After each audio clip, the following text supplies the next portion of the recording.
Hi hello guys, welcome back to my channel Hinduja diaries. ఇవాళ నేను ఏం చేయబోతున్నానో చెప్పనా? ఏం లేదండి, మనం చిటికెలో వంట సిరీస్ చేస్తున్నాం కదా, దాంట్లో ఇది కూడా ఇంక్లూడ్ చేస్తే బాగుంటుందని నాకు అనిపించింది. రాగి మగ్ కేక్ అనమాట. ఈ వీడియోతోనే నా యూట్యూబ్ జర్నీ కూడా స్టార్ట్ అయ్యింది.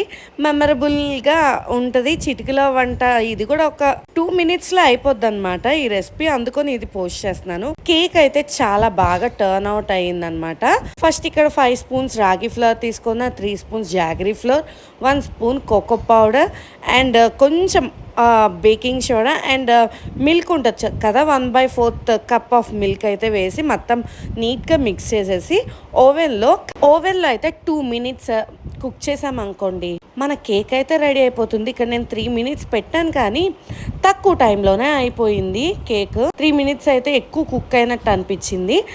ఒక బ్యాచ్ చేస్తాను అనుకున్నారా? కాదు, 2-3 బ్యాచెస్ అయితే చేశాను. ఇక్కడైతే నేను నా టూత్ పిక్ టెస్ట్ అయితే చేసి రెడీ అయిపోయిన తర్వాత ఫస్ట్ అయితే హర్షీ స్ప్రెడ్ చేద్దామని స్ప్రెడ్ చేస్తుంటే, ఎందుకు హెల్దీ కేక్ హెల్దీగానే తిందామని చెప్పి దాన్ని కనుక పక్కకు తీసేస్తున్నా. ఇంకోండి, పిల్లలు కొట్టుకుంటేనే అర్థమవుతుంది కదా కేక్ ఎంత బాగా టర్న్ అవుట్ అయిందో.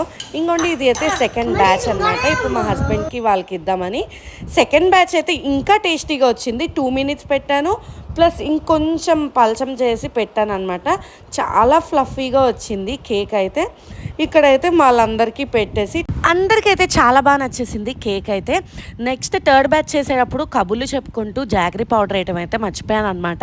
తర్వాత కుక్ అయిన తర్వాత ఏంటి పొంగలేదు కేక్ అని చూస్తేమో జాగరీ పౌడర్ మిస్ చేశాను. అప్పుడు ఏం చేసాం తెలుసా, పైన హర్షీ స్ప్రెడ్ అయితే ఫుల్గా స్ప్రెడ్ చేసాం.